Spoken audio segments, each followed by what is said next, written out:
everyone, and welcome to the Jeff Bullis Show. Today I have with me Vikram Chalana. Vikram is a visionary entrepreneur and a trailblazer in the world of AI-driven content creation. And don't we all want to know more about how to use that, how to use AI effectively? So we're in the middle of one of the biggest changes in the tech world and in humanity, I think we're ever seen, frankly. As a CEO of Pictory, Vikram leads a team dedicated to revolutionizing the way we generate video and social content. With Pictory's groundbreaking technology, long-form content such as blogs and webinars can undergo a miraculous transformation into a month's worth of engaging visual and social media content, all accomplished in a matter of minutes. And we all love to do more with less. Vikram's journey is marked by an unwavering passion for creating transformative technologies. His foray into the tech landscape began as a research scientist at an insightful corporation, love the name, where he honed his skills and developed a deep understanding of the industry's intricacies. However, it was in 2003 that Vikram embarked on his entrepreneurial odyssey, and we're going to find more about what was the inspiration for that, co-founding Winshuttle. This enterprise software company quickly gained prominence for its innovative application data management solutions, specifically designed to revolutionize SAP-based business. Vikram is now living in the beautiful city of Seattle. He's been for a run. He is now reigning. Welcome to Seattle. And welcome to the show, Vikram. Great to have you here. Hey, Jeff, it's a pleasure being here. Really, really an honor. So, Vikram, you're originally from India, but you've been in the United States for over 30 years. Tell us a little bit about your experience as a child growing up in India. And I've been to India a couple of times, actually 4 times, and I've loved the energy of the people. They have this burning desire to make the world a better place for them and their family, and that is such a motivator. And I remember the first time I spoke at Bombay Institute of Technology in Mumbai, and I remember the young people there at the Bombay Institute of Technology just were so passionate about what they did. And they had this thirst for knowledge that I found intoxicating. So tell us a little bit about your time in India, because I think it's important for us to understand where Vikram came from and what drives you. I would be fascinated.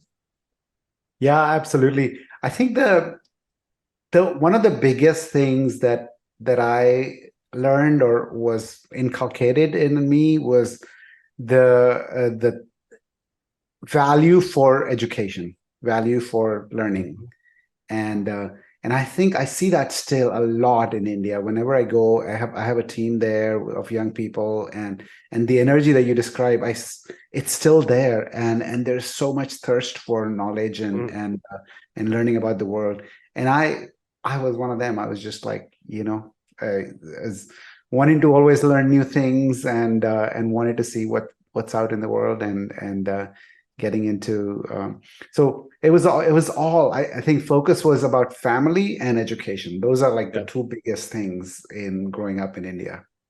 Yeah, that's what I observed. The thirst for knowledge. And I think the other thing too is they don't feel entitled. The Indian, especially the students and the people, they feel like they've got to earn the right rather than actually feel they have the right. And I think that's an incredible motivator. And so did you go to like lower school in, I think you said you lived near Calcutta or something. Did you go to school there? Yeah, I went to various schools in the eastern part of India. Then I went to boarding schools, and then where I cut my teeth in India was in a college called IIT. I think you were talking about Bombay Institute of Technology. There's another one, Indian Institute of Technology, in a city called Kanpur. That's where I did my undergraduate in electrical engineering. Right. And yeah. That opened up. Is that part of the same sort of network of engineering schools? Exactly. At that time, there used to be 5. Now I think there are like about 30 of them, and they're like elite engineering schools all over India.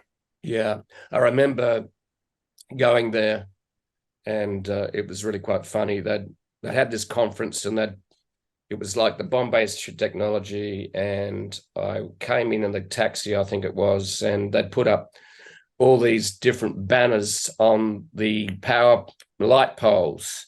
Oh, these huge banners, like they were 2 meters tall, that wide.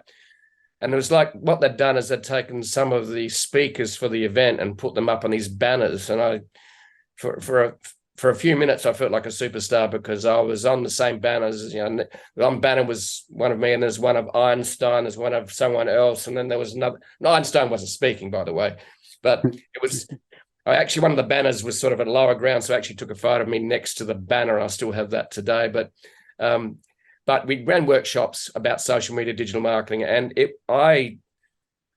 after I ran a workshop or spoke, I'd be surrounded by this incredibly intense Indian students, and I saw some of the accommodation they had, and I went, wow, these are such passionate people that wanted to make a difference, wanted to learn.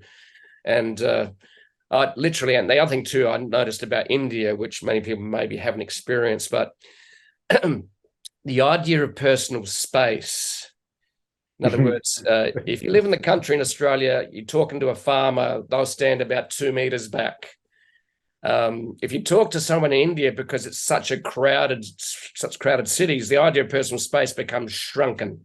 And Yes. they will be that close to you talking, and you almost feel like you keep walking backwards to get away from them because your idea of personal space is quite different. And Yes. but it was induction through passion and observation. It was so good. Yeah, and by the way, you're famous. I was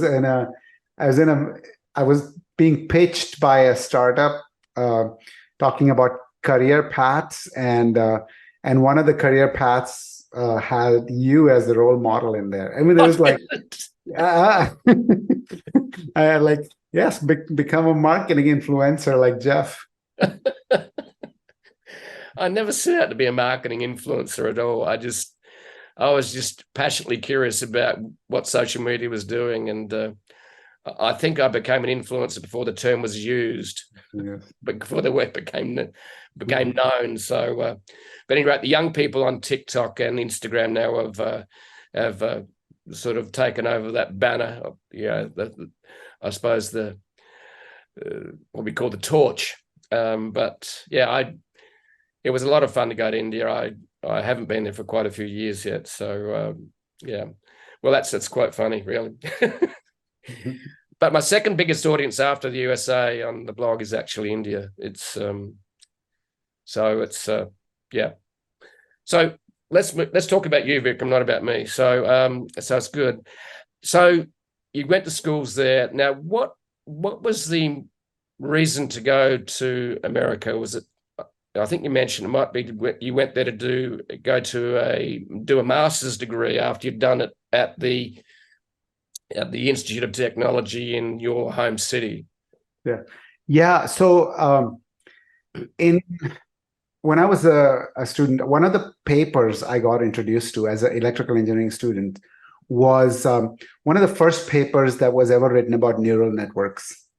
That paper came out in like 85 or 86, and I was a junior in college, about 88, 89. So I read this paper, and it just blew me away about the fact that you can simulate a neuron in the brain and do computations with it, and it actually can do something meaningful, like recognize patterns. So and this was like the starting of the AI machine learning, like the very, very beginning of that, the basic neural networks. And I got completely fascinated because I was like, there is something with this human anatomy and human physiology that links us with computing. And I really wanted to pursue that. That's kind of what my passion became. So at that time. So I applied to these biomedical engineering programs or bioengineering programs all over the US because I really wanted to pursue that. and it was a natural fit. Like I said, okay, I learn about this, I learn about brains, and I learn about I combine my engineering skills with medicine and try to kind of explore that.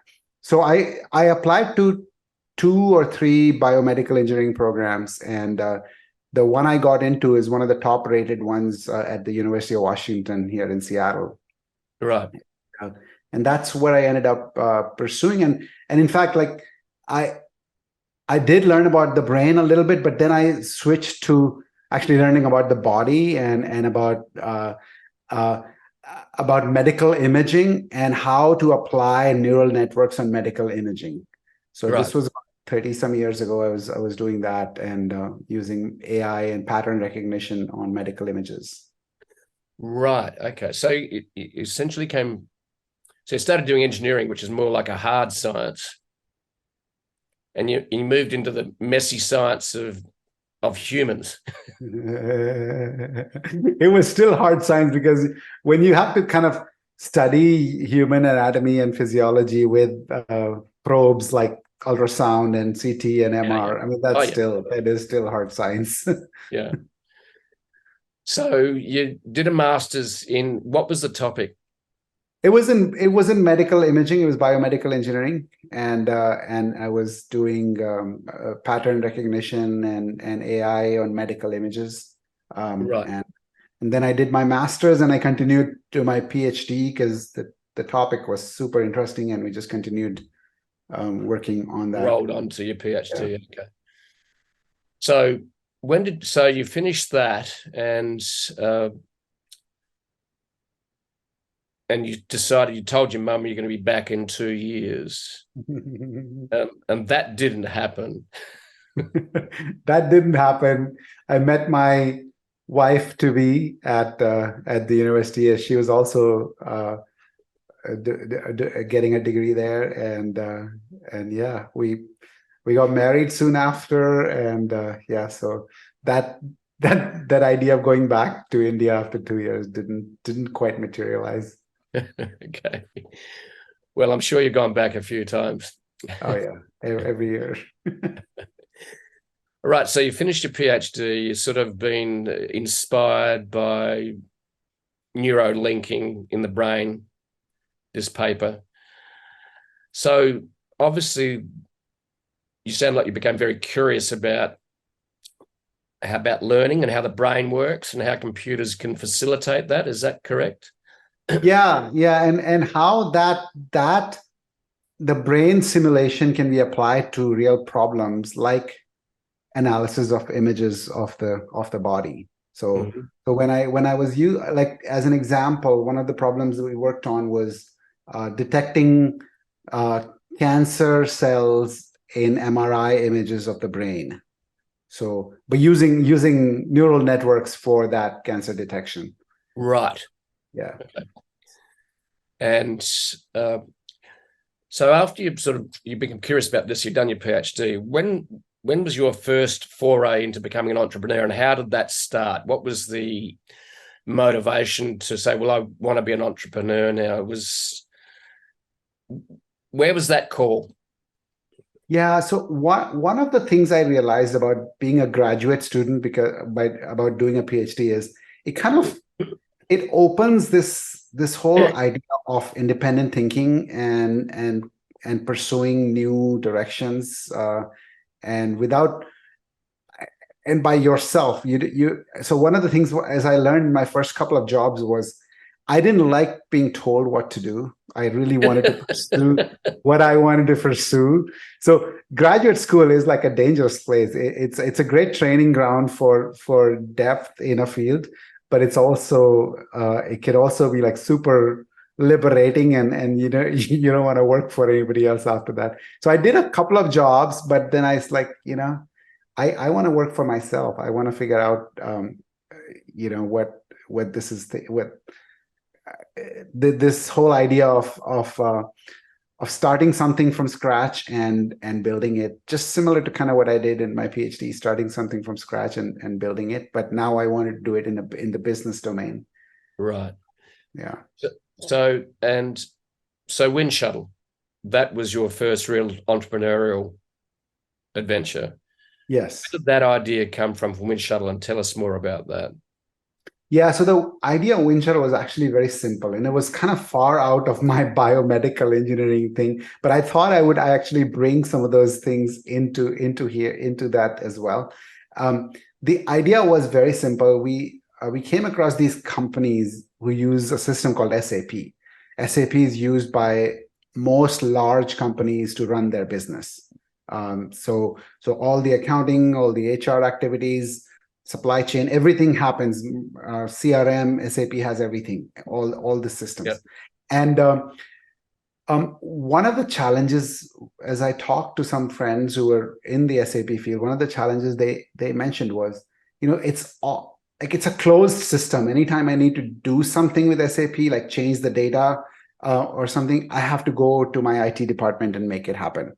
So it would be really nice to have a way that as a business user, as a marketing person, as a finance person, I can make those changes myself and run the business and not have things interrupted by waiting for IT. Right. So that was the problem statement, and we started trying to solve, figure out solutions for it. And the solution we ended up building was connect Excel to SAP and make it really easy for somebody to take data in Excel and push that to SAP.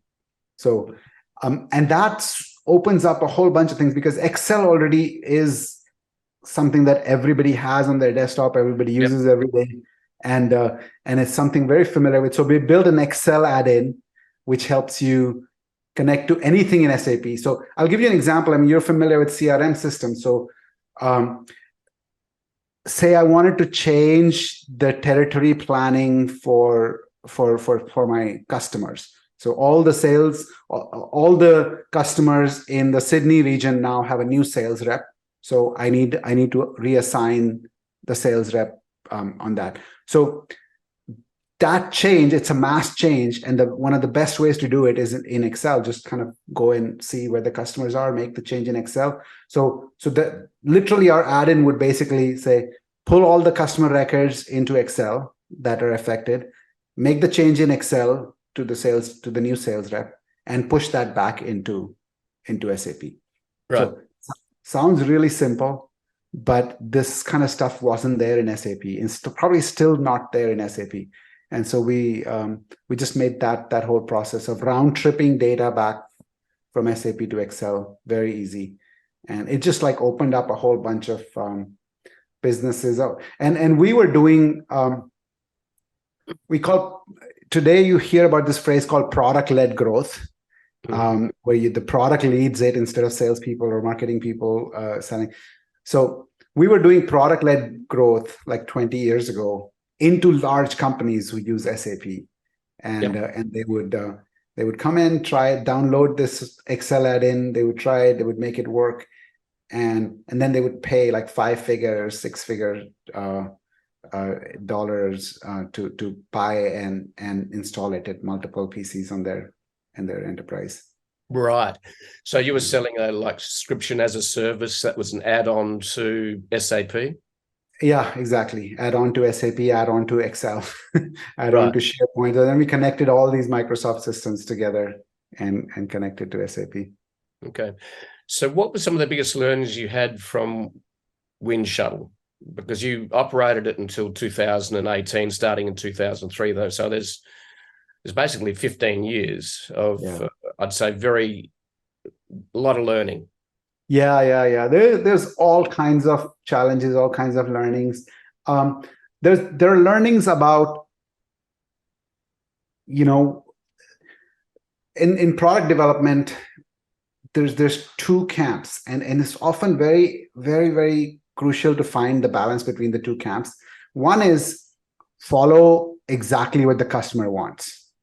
So there's a famous saying that you've probably heard from Henry Ford. If I'd asked the customers what they wanted, I would have built faster horses, not a car, because they can't envision everything.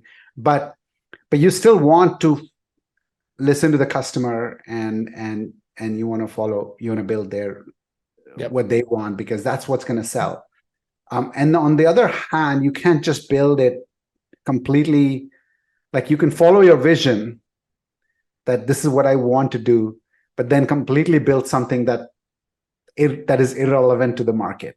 Yeah. So you have to find that fine balance. And I think some of the key learnings for me were going on either extreme. Like, on one side, we just followed the customers to the T, and it didn't end up being innovative things, but yes, we did sell stuff. And then we pivoted to the extreme, where we built something to completely a vision that I had about this is how it should be. And it took a long time to get something to the market, to a place where the customer really wanted it. So the term excuse me, the term MVP has been tossed around a lot with entrepreneurs, like minimal viable product. Yes. So what do you think about that concept? And it sounds like you built something which is not minimal viable. You built like a full product, and then you realize, oh, gee, it's maybe not quite what they wanted. So what do you think about minimal viable product approach? Yeah, no, that at the end of that journey, that's exactly what the approach I took when we started Pictory was. We wanted to build an MVP before committing too much. So the idea of building, related to the MVP comes out of this lean startup movement, where you introduce something small, but something meaningful for the customer. Then you iterate on it continually, and improve the product until you get something meaningful. So I love that concept of MVP. It makes a lot of sense, and it depends on the market at which you're playing. Sometimes the MVP needs to be pretty heavy, because otherwise, if it can't connect to CRM, if it can't connect to this, nobody's gonna use it. So the MVP ends up being pretty heavy. But sometimes an MVP can be really lean, and that's so it's still a balance that you have to find. Oh, absolutely. Using this. Yeah. So, all right. So let's move on to Pictory. So how did Winshuttle, did you sell it? Did you exit it? Did you do an IPO? What happened there? Yeah, it wasn't an IPO. It wasn't big enough, but it was reasonable size. It was about 350 employees. Wow. Yeah. So at the peak, and then we decided that I was getting really bored, and I was like, okay, I need more innovation in my life, and this is not satisfying that. So we ended up selling the company to a private equity firm, and It was a good exit for all the investors, the founders, and the team members. Everybody had a nice exit out of that. And then I decided to look at other problems that I could impact. And the way Pictory came about was, as I was thinking about the different problems that I saw while running Winshuttle, one of the things that was pretty obvious to me was, I used to be. You said you started your blog 14 years ago. It was in a similar, I started my first blog in the late 2000s, in 2010, so similar time frame. And that's when blogs were cool. When they just started, exactly. Text was the key. And I remember doing a blog and a white paper related to that called "Doing More with Less in IT," and it got so much traction. We generated $1 million of sales just from that one white paper. And wow. You'd get the white paper, people would download it, and you get calls, POs after that. And that was the last time that we did so well with the white paper, because content just shifted, content exploded, right? Everybody was doing blogs, everybody was doing white papers. And then there was new media that started coming out, we saw things go from Twitter to Instagram to TikTok. There's that shift that we've seen. So video was the thing that everybody wanted. Everybody wanted videos. And like in our company of 350 people, we had one video person.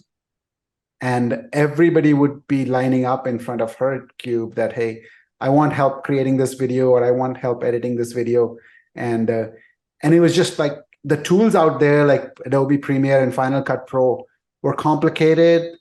They were not, you needed trained people, you needed special hardware, you needed a lot. And as I was coming out of this, and I was thinking, if there's one problem I want to address, because I was on that side of waiting for Laura to get done with her project so she can work on my videos. And I was like, there has to be a way that it should be part of an office productivity suite. There should be like, right next to Word and Excel and PowerPoint, there should be a video suite, and that could make or edit videos. And so that was kind of the vision problem statement that we started Pictory with. That and we wanted to use AI. We wanted to use AI to help in this process, and we wanted to make it really easy for anybody. So our inspiration was Canva, and you're probably familiar with Canva. They're in your neck of the woods. 𝓬𝓪𝓻𝓷 Perkins, she's an Australian, and I found it. Yep. And we saw what Canva was doing for design and disrupting Photoshop, and I was like, this is very cool. Like, we would love to disrupt Adobe Premiere and Final Cut, and that's the kind of journey we started. Yeah, it's very interesting. I was approached by Melanie and her partner about 10 years ago, 8-9 years ago, to be an influencer, like their main influencer. And I didn't get that gig. Guy Kawasaki did. So but Canva's been an incredible journey, and I've watched them, and they're a powerhouse now, worth what, 40-50 billion or something. It's huge. And Adobe, by the way, did try to buy them when they were a lot smaller. I'm sure they did, yeah. And Melanie Perkins went. Yeah. So, and I think that the amount they were offered is nothing like their value today. So they made the right call. So it's a good Australian success story. Yes, global brand. Yeah. So Pictory. So when you started Pictory, that was 2019. So was AI on the page then in terms of your thinking? Yes, it was on the page since the very beginning, but obviously the models that were available, the things that was out in research and in literature was very early. So we were using transformers had just been introduced. So transformer is the core of the GPT engine, and Google had come out with something called BERT, which was making all the waves back then. And I was like, okay, we can use BERT to do some understanding of the script that people give us, and create videos using that. And so that was a good starting point for us at that time. And we built something using those models. Yeah. Yeah. So let's fast forward then. So the idea to become I suppose, the video platform of choice to create not text content using Word or Google Docs, but to actually have a platform to create video content. And I haven't done a lot of video because when I started the blog, I fell in love with words. And I discovered I could write okay. My writing initially was very, very poor. So I fell in love with words, and I still am in love with words, the use of language to make a difference, to inspire, to educate. So I didn't really double down to video because, as you were saying, it's actually was a very time-consuming and difficult task. And you had to bring, video crews in, you had to do this, you had to do that. The editing was such hard work, and it was technical, it was expensive. Fast forward today, ChatGPT shows up in November 2022, which is not even a year. Mm-hmm. And now we have video being one of the main ways to communicate. Guess what, though? When someone's speaking on a video, they have to use words. Yes. Yes. Well, not always words. Like, people can dance and sing. Well, none of this words. So, I'm intrigued by, since the end of last year, how is this incredibly fast moving new space of ChatGPT, generative AI, which went from no users in November to like beginning of January, 6 weeks later, 100 million users, and caught the world's imagination. And everyone uses it now almost. Yeah. So what's happened for you guys in Pictory since that rise of ChatGPT, where we're seeing text to video, voice to video? So what's happened since then? I'd be intrigued.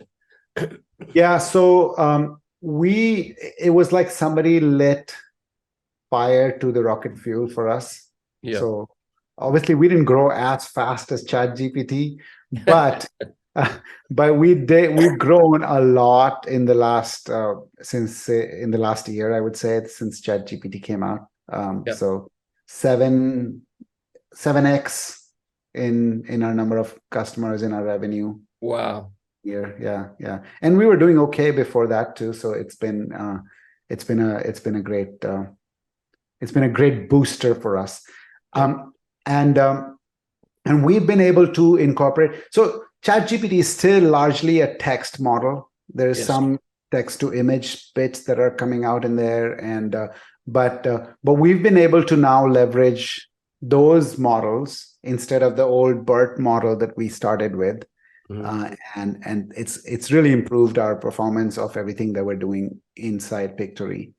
And there's really two key use cases that we have. One is that blog that you write, that you love writing. We can basically take that blog and create a video from it.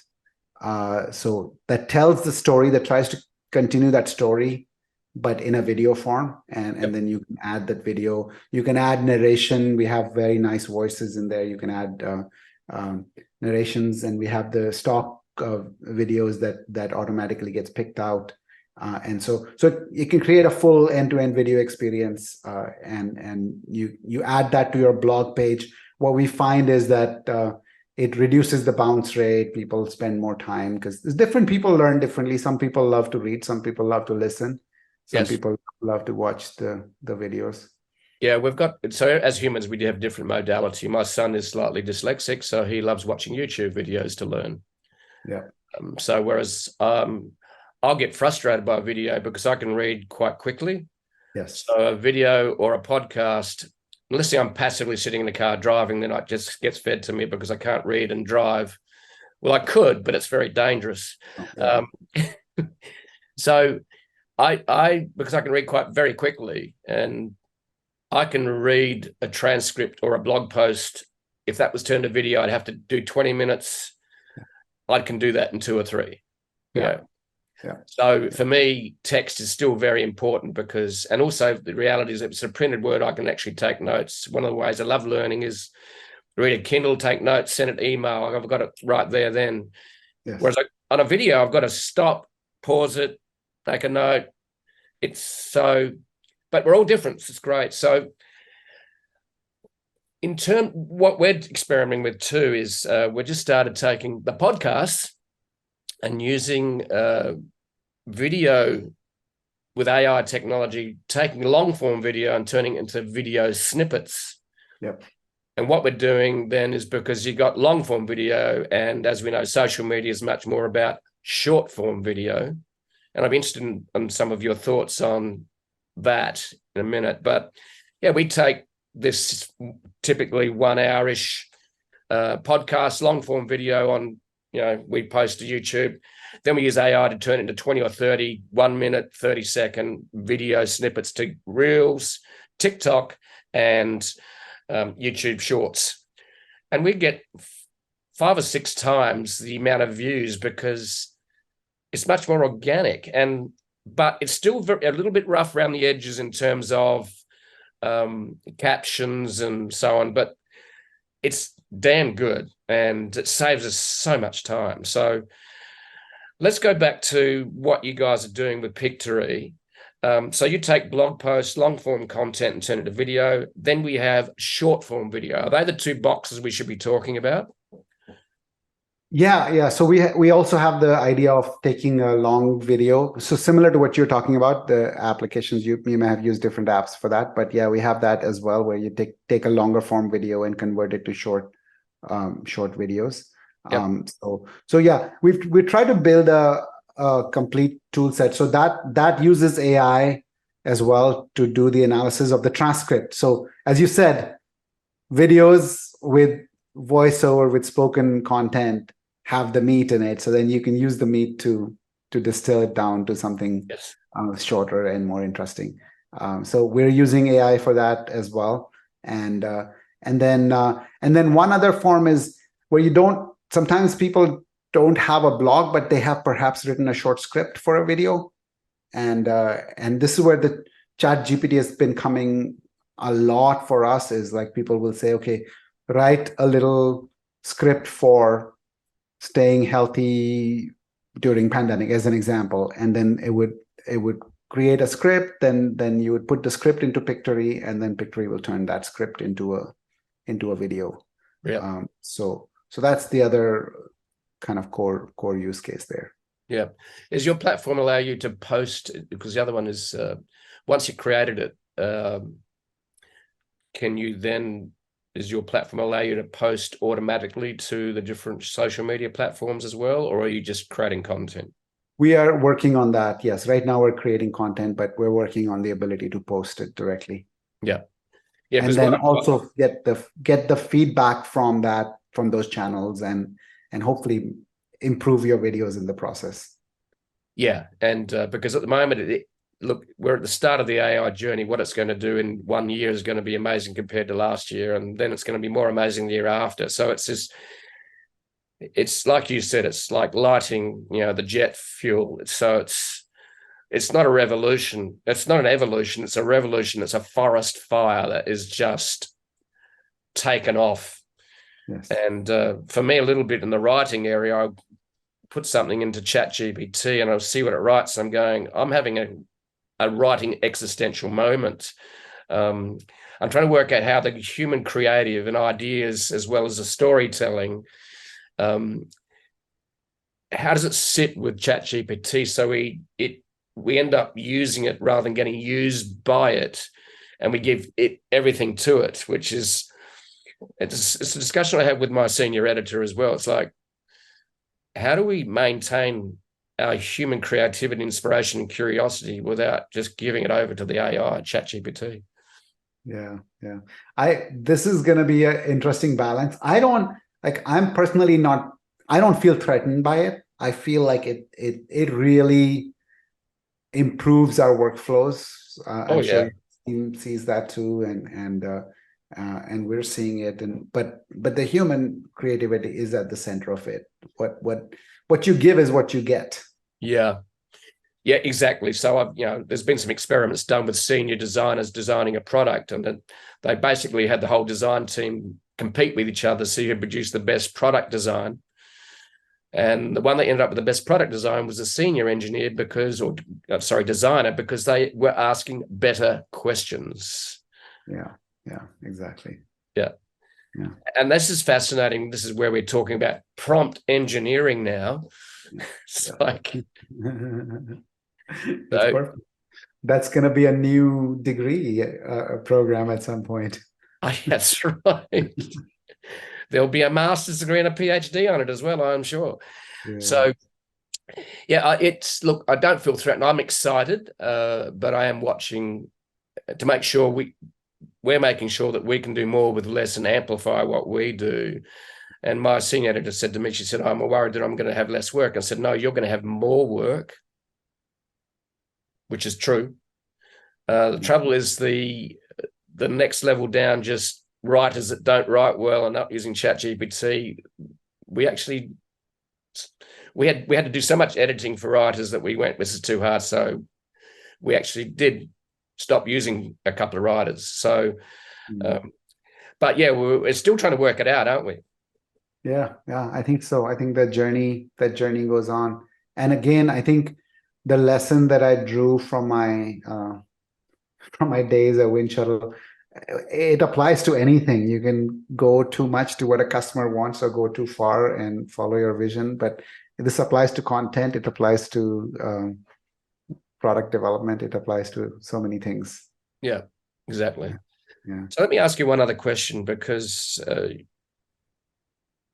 at the moment in the space you're in, there's a lot of competition. Because there's a lot of, so what's your strategy to make sure you get to the top, or at least get into the top 2 or 3? Because the challenge there is that there's almost what we're called 2 arms races in a startup. Number one, it's a arms race for market share, that's sales and marketing. Number 2, it's also an arms race for technology. In other words, your technology has to be, so you have to be constantly investing in the business. And I see those 2 areas as maybe the most important. What are your thoughts on that? Yeah, it's absolutely that. It's absolutely that. You have to find unique ways of going to market, and then you have to find the best talent who can build technology, all the while being constrained by the money that you have in the bank, right? Because that's the important thing, because nobody has infinite resources, although some of the companies raise huge amounts of capital, and then they shoot themselves in the foot that way. But Yes. being capital efficient while being able to run fast on both the fronts is the whole challenge of a startup. And I'm loving it. It's this one is particularly fast moving. Yes. The previous company that I built. So it's and at the end of the day, Jeff, it's all about the people. It's all Yes. about who's on your team and who you're working with, and what skills they bring in, what drive they bring in, what hunger they bring in to make themselves successful, make you successful. So I feel like, that, and nurturing that in terms of building a great culture at your company is one of the biggest things that a CEO can do, is just build an amazing culture that attracts amazing people, and then you can conquer anything. Yeah. You're exactly right. I don't have a big team, but I've got a small team, and I'm so grateful for them. And they do a lot of the heavy lifting. I'm not really good at technology/software. In fact, I'm terrible. But and then, so my job as an entrepreneur is basically to try and provide the vision, don't distract them, and get out of the way. In other words, let the team do their job without distracting them. And finding the right people to do it for you that, can rely on you. You might have a crisis. We had a little mini crisis over the weekend, and the team sort of did the things we needed to do to help, So it's not that I demand, it's more like creating the culture where they feel enabled and want to help. Yeah. So I'm so grateful to have the great humans and my team that surround me, and I couldn't do it without them, that is for sure. So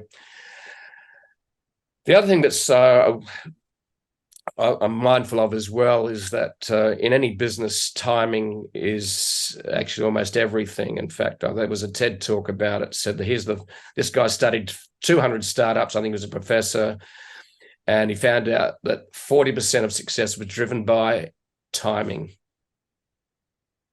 Luck. I call it luck. Yeah.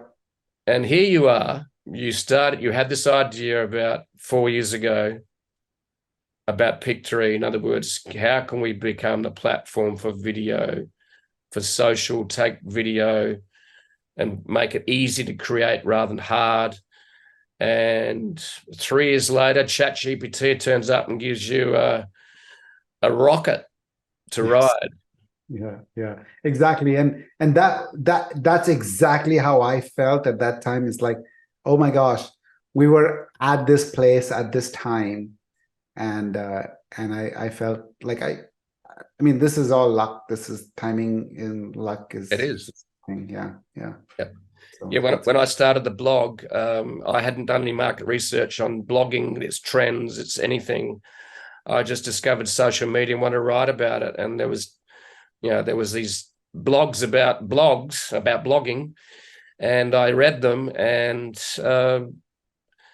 I even struggled with WordPress, right? And put it up, create a domain name, and we had a subdomain, then we had a domain name. So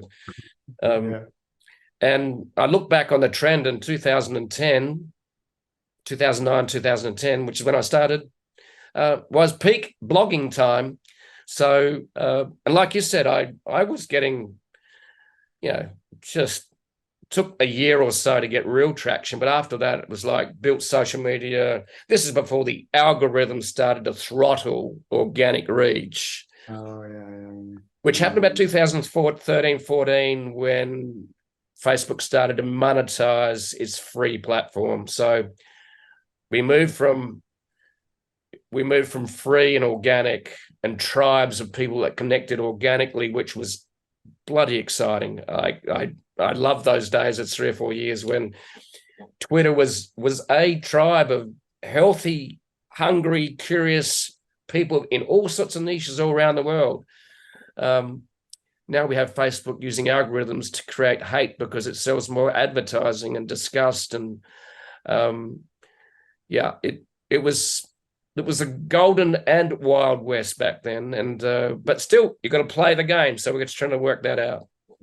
Yeah. And is it true that I read somewhere like an organic post on Facebook or LinkedIn will get only like less than 5% of your followers to see it? I think it's even less than that. Less than that, yeah, because it's pay to play. And okay, so here's the thing about short form videos such as TikTok. It's not about how many followers you're following. It's about content. It's about they're serving up content that works. So it's a different algorithm to the Facebooks and the Twitters. And also the fact is that because TikTok is still, I think, very organic. And guess what's happened is that Instagram created Reels to copy TikTok. YouTube Shorts created YouTube Shorts, or YouTube created YouTube Shorts to create. They've had to make those short video platforms more organic to compete with TikTok. So I think in the organic space, the new place to play, and has been for a few years, is the short form video, which is where you're playing. And we've started playing with that now because we can scale it so easily. So we can take one hour podcast on YouTube and turn it to 30 video snippets in a matter of minutes. Yeah. That used to take days. Yeah. And a deep pocket before, weeks. Right. So we live in interesting times, and but it keeps me curious. So